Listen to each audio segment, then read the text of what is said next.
life's a movie, coast to coast and fancy cars. What's the deal, world? It's your man Taz Bailey, the Trill Prince. And Gavin Anthony. And this is Certified Culture. Thank you, you know what I'm saying, for coming on, you know what I'm saying, the first official sponsor of Certified Culture. Facts. Why not me in the building, you know what I'm saying? Facts, appreciate it all the way. Thanks for having me. You know, my man, first of all, before we get into, today's hot topics and everything, tell people, like, what's your whole mission behind Why Not Me in the whole brand? So Why Not Me pretty much is me growing up. I kind of felt like a lot of limits was kind of placed on me, I should say. You know what I mean? As far as you can't do this, you can't do that because of where you from or your background and whatnot. And I kind of just always was like, why not me? You know what I mean? Why can't I? Like, who's Steve Jobs? Like, what did he do? Why can't I do that? And I felt like the only difference is just time. So that's pretty much who we are and what we doing. We just out here trying to spread the message. Like, you can do it too. Why not? Facts, man. Facts, man. Why not me? So tell them actually where can they go to shop and get some of this, you know what I'm saying, this fly ass material, this merch that you got me in, you know what I'm saying? I know they see me and they wonder where can they get some, you know what I'm saying? Facts, pretty simple. WhyNotMeApparel.com. Facts. Y'all go shop Why Not Me, man. My man's Gavin Anthony. You feel me?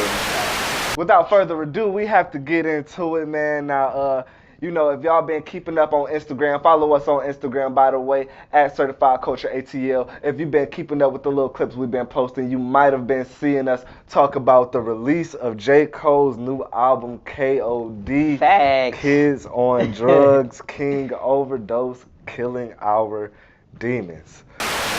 Alright, so let's get down to it, man. It's time to rate this album, man. Y'all know how we do it here on Certified Culture. We break these projects down and we rate them by microphones on how hot it is.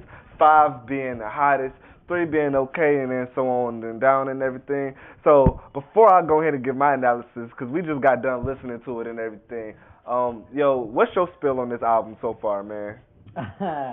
I give Cole 4 mics. 4 mics? Yeah, and I give him 4 mics because I think this wasn't the typical Cole, you know what I mean? He came a little different. He showed different flows. He was kind of appealing to the younger generation, kind of letting them know, like, look, I can get out here with y'all too. I can get on the court too. But not as conscious as before. Exactly. But at the end of the day, you know what I mean? There's more to this game. And that's what kind of artist I feel he is. So I give him 4 mics on this one right here. Definitely. I'm also comfortable with a 4 just because I feel like it's good, but I don't feel like it's his greatest. It's not like a boring center and everything like that. But, you know what I'm saying? It was still great, though. I love his approach and everything, especially like with that intro, how he came in, he had the girl talking about the different drugs and choose wisely and all that. You feel me? And then off the first track, going to what you said, like he is giving the fans what they've been asking for. They've been saying that For Your Eyes Only was boring or whatever. You know what I'm saying? You feel me? But he started this one off with some bounce. Like, you know what I'm saying? Playing with the flows, mimicking the mumble rappers and everything. About mimicking the mumble rappers, we got to talk about this video, man. This ATM video. Y'all hear we low-key playing it in the background. Count it up. Count it. Yo, what you thought about this video, bro? I thought it was dope. I give him 5 mics on this one. On the video, fact. Yeah, on the video, because I'm not gonna lie, it kind of threw me off at first. I didn't really know where he was going, and when I seen the crown and them floating in the crowd, in the clouds, I thought he was trying to say it was Jesus. So I was like, whoa, hold up. But he's a rap guy, exactly. rap guy. But when I got to the, to the end of the video, I got what he was saying. You know what I mean? As far as people in life chasing money, when everybody got something they chasing or whatnot. So I think it was dope. Facts, and how you having fun with the video and everything, the different characters he's playing on some Eddie Murphy type stuff. You know what I'm saying? And I just thought that was dope, man. It looked like a lot of thought went into this this whole concept with this album. One more thing before we move on to the next subject, I got to talk about this song, Kevin's Heart. The title, first of all, caught me immediately. I'm like, what are you talking about here? You know what I'm saying? Like, what was your where was your head at when you saw that and heard that song? I was like, when I seen it, I was like, is he really about to talk about Kev's right. and whatnot? Like, that's bold. Kind of bold. Hey, teach his own. But you know what I mean, after we got to listen to it, that's definitely not the case. Right. It was like he was more so talking about the lifestyle of a celebrity and the inner thoughts of a man in a committed relationship dealing with temptation, you know, which I think any man in power or with a high status is gonna go through that. You got different women coming at you or whatever. Yeah, you feel me? It's only natural, you know what I'm saying? It's like at the end of the day though, he's a man. You know, I think he just took the Kevin Hart situation and made it to something to where everybody could relate to it. You feel me? Which was dope. And then also this 1985 track going at Lil Pump and everybody else. Yo. I don't want to comment on that. You can do your thing. All I gotta say is rest in peace. Yeah. He killed that shit. So listen, 5 mics for J.o.o.d, K.o.o.d, Kids LaDrug, killing our demons, man. He killing these rappers out here too. Yo, man, y'all go support that album. Go buy it, man. This is definitely huge for the culture. J.o.o.d is certified by the culture. You feel me? And in later news, it's looking like it's finna be a good summer, everybody, man. My man's Kanye just dropped some amazing news off, you know what I'm saying, between last week and this weekend, saying that he's dropping a new album and it's already done, which is the great news. The thing is, though, Charlamagne the guy has been the only one that has had the honor of listening to this amazingness or whatever. And we know him for being one of the biggest critics in hip-hop. And he's giving it good ratings so far. Facts. I feel like we can trust Charlamagne. You know what I'm saying? When it comes to music, I feel like we can trust his opinion. He gonna keep it real. You know what I'm saying? But with that or whatever, Kanye announced on his Twitter that he will be releasing a new album this summer. Also, like a week after that, he's dropping a new album with Kid Cudi. Facts. You get what I'm saying? Like I think is dope. And which he also did to announce albums from Pusha T and Tiana Taylor. So it's looking like good music is coming to take over the whole summer. Like, what you think about this, bro? All I'm gonna say is I can't wait. I'm ready for the summer to hit. That's a fact. I mean, I'm gonna give him as far as the importance, you know what I mean, the culture right now. Honestly, I 3.5 mics. I'm not even gonna give 3.5. Yeah, I'm not even gonna give him a full one on the last one. I say 3.5 because Kanye, you know what I mean, in my opinion, he's been up and down, and I've kind of been in and out of my feelings as far as do I rock with him as an artist or do I rock with him as so. I give him 3.5 because, you know what I mean, I'm still kind of like... You ain't got the answers, man. You know what? I'm giving this a 4. You get what I'm saying? 1 because of I think it's an amazing rollout. You get what I'm saying? I think the way that it's going to hit and impact or whatever is going to be crazy. So right now I'm going to give it a 4. I do kind of see what you're saying, though, but I feel like, too, with the resurgence, too, of Kid Cudi, that's going to be kind of huge, you know what I'm saying? It's a lot of Kid Cudi babies and Kanye babies out here right now, and it, you know what I'm saying? So I think people are always kind of excited to see Kanye, too. And then, too, I mean, with Young Money being kind of out the picture and MMG kind of, you know, going through their thing right now, whatever, I feel like... It's wide open. It's wide open, and we kind of need that again. We've been waiting for one of them to come back. Like, you remember when all 3 of them was going at it for like a good 3 years? Like, it was like Young Money, good music, and Maybach music. Like, we need that again. You know what I'm saying? It was going down. It was going down. And then you talking about a Pusha T album after Kid See Ghost, which is the name of the group that him and Kid Cudi is doing. You got Pusha T and then Tiana Taylor coming right after that. Facts. So, I think this is still big. So, like I said, I'm giving this one 4 mics, man. Shout out to good music, man. I cannot wait for the summer. Nah, me neither. That's all I'm going to say. I can't wait. You know what I mean? I give him what I give him, but, you know what I mean? It may change. I can't wait for the summer to hit. We'll see. Fair. But you know what else is great about this summer? The vets are doing their thing, and the legends are not holding back. Facts. The one and only Miss Lauryn Hill That's what I'm talking about. has announced the tour for the 20th anniversary of Miss Education of Lauryn Hill. And you know she's supposed to be here August 3rd. Yes, August 3rd she's here. We gotta go, bro. We gotta go, man. Already. You know it's gonna be lit. Hella females. You know what I'm saying? We in there. No comment. You feel me? Why not me? Why can't I go and enjoy it? Why not me? You know what I'm saying? Facts. But she has announced her tour or whatnot. The 20th anniversary of the Miss Education of Lauryn Hill. She will be hitting 20 different cities starting July 5th. The first city she's hitting is Virginia or whatnot. Like I said, I just can't wait till August 3rd, man. I'm giving this situation. This is a 5. This is definitely big for the culture.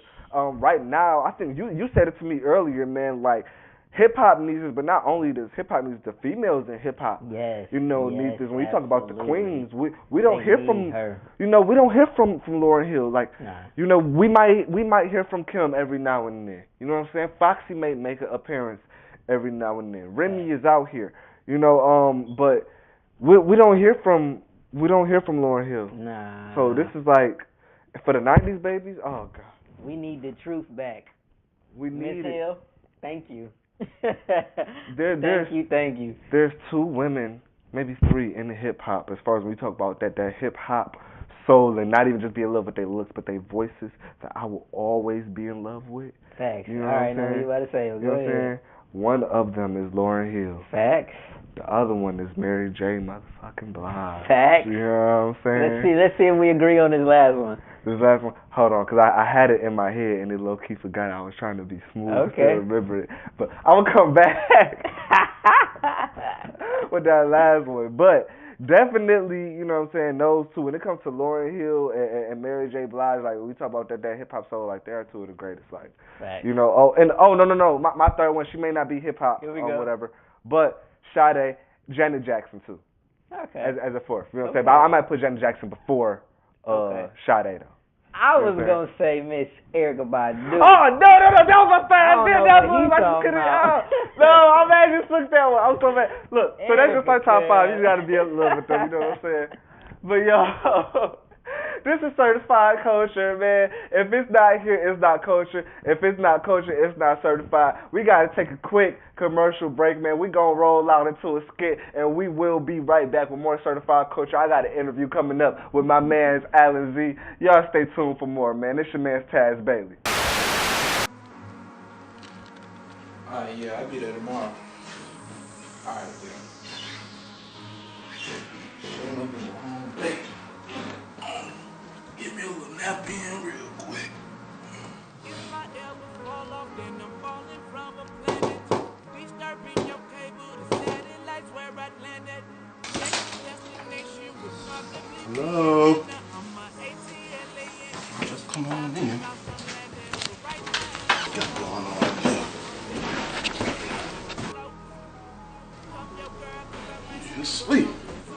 Oh man.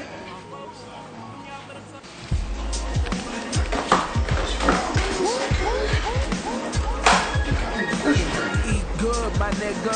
I can make me a sandwich. Eat good, my nigga. Yeah. I wanna see you go far. Eat good, my I ain't nigga. got no meat, so I'm just gonna slap Get this back, in my here. nigga. I They wanna don't see know you nothing go about far. that. Oh yeah.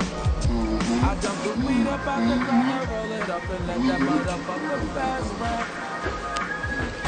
I ain't never let no rain across the window slow me up. I match the gas now. We live fast, young. Took over the world and did it from the south side. Yeah. I ain't gotta call ahead. They know I'm coming, they can hear the ride. Nigga, what you doing here? What going on, man? Yeah, you get in my house. Get the hose open. It was open. You mean come in? And you my homie, man. You know what yours is mine. You got snacks? Where you get snacks from? I just went on in the kitchen to see what y'all had. Brownie and bread? Y'all ain't had no meat. Oh, boy, my stomach hurt. Boy, that sauce was good, though. Whew. Y'all got the tissue here? Oh, man, don't worry about it. I'll be back in about 20 minutes. Get back, my nigga. Oh, man. Let me get up. Oh, there you go. I've been A1 since day one, you niggas boo-boo. Your homeboy, you block that you fuck. I should have ate that sandwich. It was good, though. Oh! Baby bum nigga, you bitch. Boo-boo, we was in the hood. 14 with the deuce-deuce. I hear what you're saying.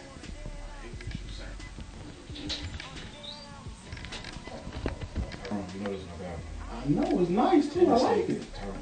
It don't even smell that bad. It don't smell that bad. Welcome back to Certified Culture. If it ain't here, it ain't culture. And if it ain't culture, it ain't certified. And today, man, I got none other than my first special guest, ATL's own Master of Ceremonies, also singer-songwriter, Alan Z. What's good, bro? What's good? What's good?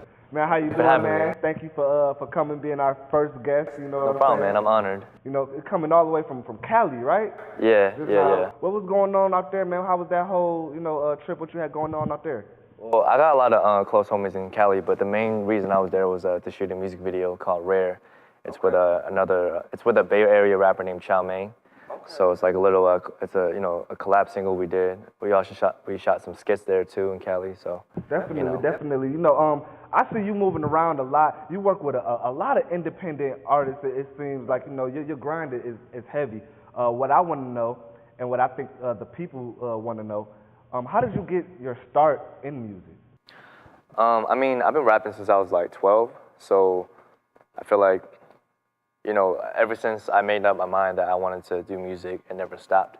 So I took like little hiatuses now and there. I hit rock bottom. Got in trouble with the law. All this little shit that kind of stopped me along the way. But it never changed. I was always like, I'm gonna be successful in this music business, in this entertainment business. So I guess like once I started actually creating like a social media like fan base and whatever, like that's when I think things started taking off. Like once I started connecting with the people, when I was like, forget trying to impress like the next big producer A&R, and I go straight to the people. That's when I was like, I could do something.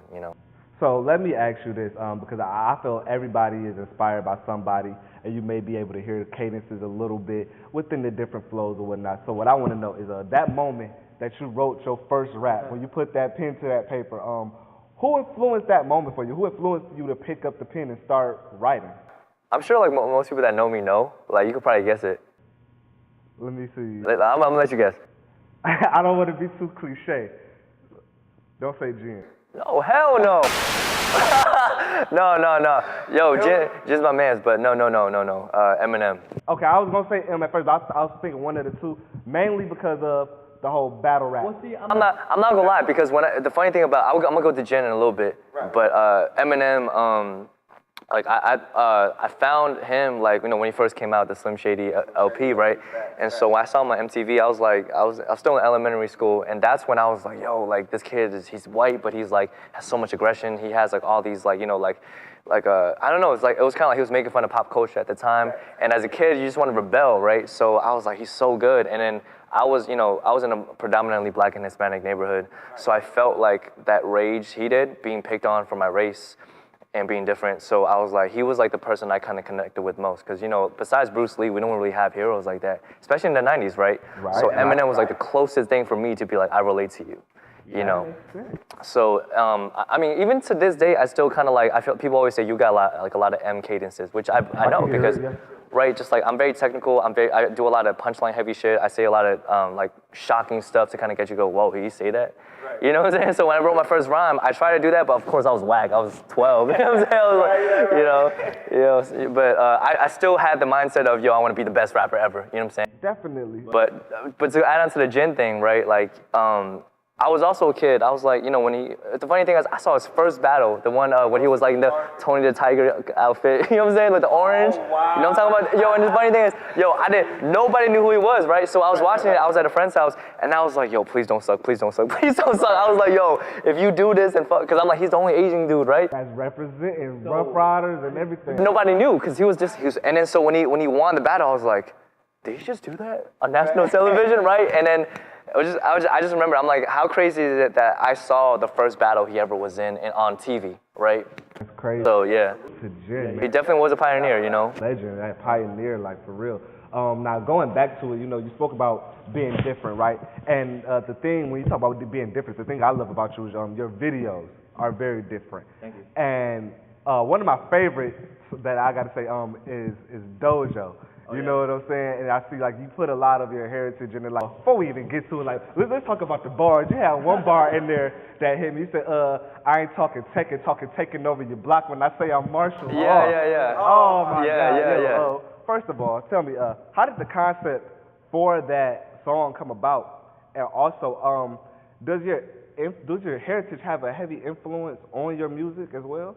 Well, with Dojo, like the beat was from my homie from Canada, Snazzy. Like he sent me a couple beats, but that one like it just kind of like stuck with me in particular. It was like I felt it was like a cypher type beat, right? So I sent it to my Asian homie in Cali, and I was like, yo, we should do a song called Dojo because this song it has a Wu-Tang kind of old '90s like element, right? And I was like, Dojo is not only a prominent thing in Asian culture when it comes to like martial arts, but it's also in battle rap. Like when we talk about like, yo, step in the dojo, let's dojo. So I was like, let's do a song where it kind of shows respect to like the Asian culture, but also battle rap culture. Which is why I was like, let's do something where the bars are heavy and but we also add a lot of like, you know, little slick shit here and there about like Asian shit. You know what I'm saying? And I was like, the video should be something kind of like that too, but let's try to do it in a way where it doesn't look corny, but it's also kind of like, okay, like I see what they're trying to do.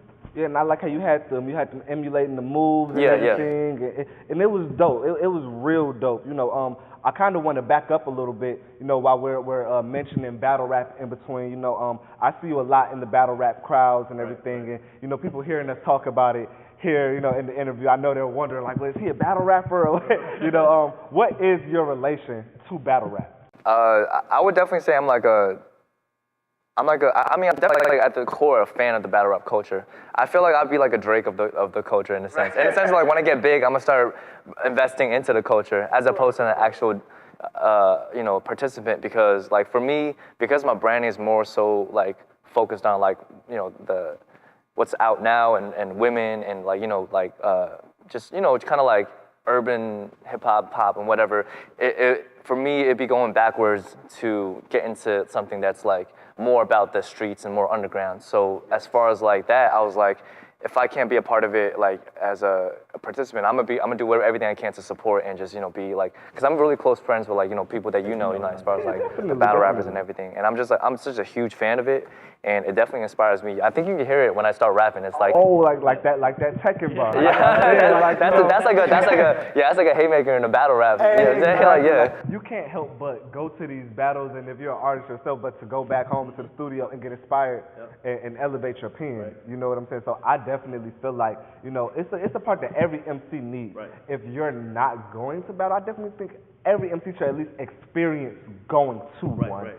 At least one. I feel like battle rap is the most purest form in hip hop culture. Like everything has been like, you know, polluted, right? But battle rap for the most part is still like pure in a sense of the aggression, talking shit to your opponent, bars. Most important, the bars, because people don't do that shit no more in the mainstream. So yeah, that's my relationship with battle rap. It's just, that's something I always love, you know. And just the culture itself, just the talking shit, like people just, you know, that aggression, right? I go back to aggression, you know, competitive nature. That's what I thrive off of, you know. Definitely, man. And to add to your point, because I think I didn't answer your second question about my heritage and how it adds to it. This is the thing, I feel like I walk that fine line between wanting to remind people I'm not afraid of showing you my nationality and my race, but also letting you know I'm more than just that. Because it's like, there's a lot, I have like Asian rapper homies that like, you know, are heavy into like, you know, like the community and do way more like Asian stuff than I do. And for me, it's like, I want to let you know that I'm not trying to like appropriate anything. This is just me, right? Yes, you actually said, I'm sorry to cut you off, but I'm gonna stop you right there. Because actually in the song, you had a line where you said, I am hip hop. I'm not appropriated. And discriminated, right. And discriminated, and which a lot of people, you know, I forgot who I seen it was yesterday. I think it was Kendrick or whatnot. But he was talking about how different artists, you know, appropriating the freestyle, different artists appropriating the culture or whatever, like Iggy or Eminem or whatever. But it's like certain people grow up. Right, exactly. You know what's funny about this whole appropriation thing? I feel like people just want to make it one thing, like one way, right? But think about like Kendrick in himself, and I'm not calling him out, but his name is Kung Fu Kenny. Hey. We don't care. As an Asian dude, I don't care. Cause I'm like, look, I love it. I think it's a emergence of culture. Like if you appreciate what we do, we appreciate what you do. But one calls it out and go, oh, it's so offensive. Nicki Minaj has a single called Chung Lee. Come on, let's talk about it. Chinese. I don't care as an Asian dude. I think it's cool. You got the buns, it's cool. But I feel like if we can appreciate and all this, if an Asian dude or whatever wants to come into the culture and he shows respect and appreciation, there shouldn't be an outsider saying what he's doing is wrong. Because a lot of the people saying appropriation this, appropriation that isn't a part of the culture. Just because you're black doesn't make you hip hop. That's a fact. And actually, I mean, if you aren't hip hop, I'm like, what you're doing is hip hop. We can't say you're appropriate. I just don't feel like it's appropriate. If this is what you live, this is what you do, you eat, breathe, and sleep. Like, listen, you can tell the difference between a person who's passionate about hip-hop and the person that's really just doing it for the check or doing it just to get on and everything like that. Because there's a difference if you want to talk even appropriation or whatever, right? Or that with where she may be in her career and everything like that, I don't think too much of her. But I would take Iggy Azalea a little bit more serious than a lot of these mumble rappers. I feel like a lot of the mumble rappers are more of appropriating than a lot of the MCs. What you're doing is MCing, master of ceremony. You get what I'm saying? That's what it's called. So it's like, how can we call it? Because people just want to add clout to the name, man. Like, most of the people that say that shit, like, they're millennials that fucking want to talk shit and, like, fucking... Look, cultural appropriation is the new Illuminati, which was the new gay. Like, when people say, like, yo, he's gay, that's how you got on, right? That was the old way of people saying you made it. People used to be like, yo, he's an Illuminati. That was a new way of saying you made it. Now we got this whole cultural appropriation shit, which is just added to that whole pile of haterism. I feel like, look, cultural appropriation is a huge thing, and I believe it. But if you're gonna say anybody that isn't black is appropriating, like, you're fucking insane. Like, look, yeah, there's a lot of shit that's wrong with the culture that comes from like non-black people, and I get the fear of it becoming something that's, you know, more white or whatever. But it's like, yo, you gotta fucking like, you gotta take it on a person-to-person basis, man. That's all I gotta say. And my thing, you know, going back to the whole Nicki Minaj and Kung Fu Kenny thing, if we are going to take, you know, from other cultures and appreciate what they do, yeah, we can't say nothing about, you know what I'm saying, other people. So when we take from other cultures, you know, like a Kung Fu Kenny or Nicki Minaj with the Chun Li thing, and we appreciating what they're doing, we cannot call someone of another heritage an outsider when they are doing exactly what it is they're supposed to be doing in hip-hop, which is being the master of ceremony. You understand what I'm saying? So, Alan Z, man, before we get on up out of here, I know you got to get up here and perform and everything, but is there anything new you got coming up that you want to let the people know about? For those that don't know, I got an EP called First Time's the Charm. Okay, so when is that coming out? It's already out, man. That's my first EP, okay, yeah. Go get that, go get that. Yeah, so it's on iTunes, Apple Music, Spotify, Tidal, Google Play, Amazon, everywhere. And I also have hard copies for sale on my website. It's also in select stores, so just hit me up if you want the info for that. What's the website? My website is savagenative.bigcartel.com. So I'll send that shit to you personally. You know, I got new singles coming out, like from the EP. I got Color Me Bad on the way. I got a collab single with my homie Chow Mein from the Bay Area called Rare. That's dropping soon. Yeah. Thank you for coming through again, man. Time to go ahead and let you light up the stage. This is my man Alan Z. He has been certified by the culture. Taz Bailey. Let's get it, bro. Let's get it. Everywhere I go, it seems like they copy my moves, yeah. Everywhere I go, the naysayers want me to lose. They tell me, Alan, they wanna be popping like you. I'm the exceptional hero, glitch in the matrix, guess that I'm Neo. Sick as the spirit of Christopher, whether it's Rio, so Rollins, who's better than me though? Uncle raw coke when I kick it as well. My flow is weight on the digital scale, so when I get chicks to do it for the gram, it's a whole different meaning, I'm pitching to sell. I done had so many imitate, thinking it's flattery, stole ideas just to get popular. Now I'm on levels you can't reach, they have to see my social media using binoculars. Asian rap wanna be stalking me, but they don't follow me, instead they follow my followers. On behalf of my collective, bitch, you can collectively suck it and swallow us. You can't compete, I'm the whole package and you ain't complete. You making no basket when shooting with me. I shoot to kill, I'm charging 2K now just to play 2K with me. Cause there ain't no game in a mean business. Got a lot of work to do and I mean bitches. Twerking in my living room in the new, guess it pays to have a name with so many women screaming it. Alan Z, listen. Everywhere I go, it seems like they jack what I do. Everywhere I go, it seems like they copy my moves, yeah. Everywhere I go, the naysayers want me to lose. They tell me, Alan, they wanna be popping like you, but they can't do what I do. No, they can't do what I do. But they can't do what I do. No, they can't do what I do. same, you ain't taking my spot. I could give a damn if you Asian or not. All these little Korean wannabe rap impersonators wishing they were me, so they stay on my cock. I know what these vultures hate, cause they're part of the culture that they appropriate. So I pose as a threat, where they posing and posting on threads on Twitter like we don't know they fake. Acting woke, but ain't they so afraid to face the facts? Repeating everything they read off of Facebook stats. If you don't think my singing's dope, but my verse is crack, yo, you probably think the earth is flat. I'm resistant, will listen to criticism, too busy bucking the system. My opposition don't stand for shit. Fighting my ideas when they give it no credit, so I'm sunning you like, whose mans is this? You ain't me, ho. Everywhere I go, it seems like they check what I do, check what I do. Everywhere I go, it seems like they copy my moves, yeah. Everywhere I go, the naysayers want me to lose, want me to lose. They tell me island, they wanna be popping like you, but they can't do what I do.